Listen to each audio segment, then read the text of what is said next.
എളുപ്പത്തിലൊരു beans മെഴുക്ക് പുരട്ടി ഉണ്ടാക്കിയാലോ? നോക്കാം. ആദ്യം ഒരു പാൻ അടുപ്പത്ത് വയ്ക്കുക.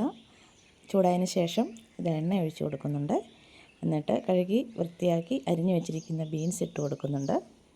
കുറച്ച് സവാള കനം കുറച്ച് അരിഞ്ഞതും കൂടി ഇട്ട് കൊടുക്കാം.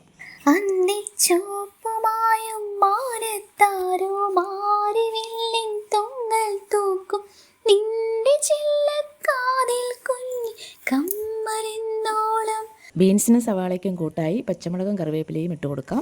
ഇനി അല്പം മഞ്ഞൾപ്പൊടിയും ആവശ്യത്തിന് ഉപ്പും ചേർത്ത് നന്നായിട്ട് ഇളക്കി യോജിപ്പിച്ച് തട്ടിപ്പൊത്തി മൂടി വെച്ച് വേവിക്കാം. ഇടയ്ക്കിടയ്ക്ക് ഇളക്കി കൊടുക്കാൻ മറക്കരുത്.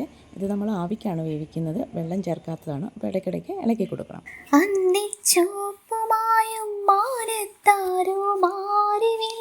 ബീൻസ് ഒന്ന് വെന്തോ നോക്കട്ടെ. ഇതാ ബീൻസ് വെന്തിട്ടുണ്ട്.